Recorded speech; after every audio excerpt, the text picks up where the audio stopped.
অগ্নি কথার দিকে তাকিয়ে থাকলে সেটা দেখে তিমির বলে, তোর চোখে দেখতে পাচ্ছি কথার ভালোবাসা, এত ভালোবাসিস মেয়েটাকে, তবুও সবার সামনে এত কথা ওকে কেন শোনাস? অগ্নি বলে, আমি ওকে ইন্ডিপেন্ডেন্ট হতে বলেছি ঠিকই, কিন্তু লাইফ রিস্ক নিয়ে কাজ করতে বলিনি। তিমির বলে, এমন সময় আসে যে সবকিছুই আমাদের সাথে মানিয়ে নিতে হয়। অগ্নি বলে, আমি এটাকে সাপোর্ট করছি না, যদি আবার ওকে হারিয়ে ফেলি। এরপর সবাই মিলে আলতা পড়ে। তারপর প্রত্যয় ঋতুর কাছে গিয়ে ভালোবাসার কথা বললে ঋতুও প্রত্যয়কে ভালোবাসার কথা বলে।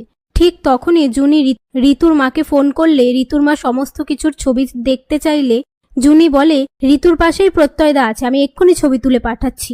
একথা শুনে প্রত্যয় সেখান থেকে পালিয়ে যায়। রাত্রিবেলা প্রত্যয় ঋতুকে দেখার জন্য ছটপট করলে সবাই সেটা বুঝতে পেরে প্রত্যয়কে জিজ্ঞেস করে, কোথায় যাচ্ছিস?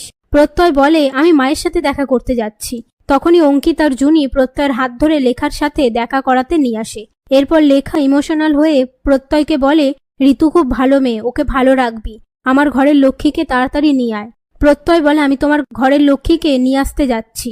লেখা বলে, টোপর কোথায়? প্রত্যয় বলে, আমি ওসব পড়তে পারবো না। তারপর লেখা ডালের কাটার ভয় দেখালে প্রত্যয় টোপরটা পরে নিয়ে জুনি আর ঋতুর সঙ্গে সেখান থেকে চলে যায়। এরপর প্রত্যয় বিয়ের মণ্ডপে চলে আসলে ঋতুকেও বিয়ের মণ্ডপে আনা হয়।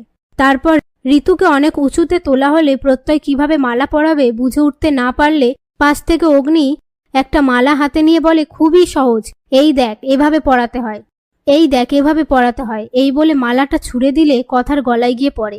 এরপর কথা আর অগ্নি এক দৃষ্টিতে একে অপরের দিকে তাকিয়ে থাকে। তারপর প্রত্যয় আর ঋতুর বিয়ের সমস্ত নিয়ম হয়ে গেলে সিঁদুর পরানোর সময় তিমির অগ্নিকে সিঁদুরটা এগিয়ে দিতে বললে ধাক্কা লেগে অগ্নির হাত থেকে কথার সিঁথিতে সিঁদুর পড়ে যায়।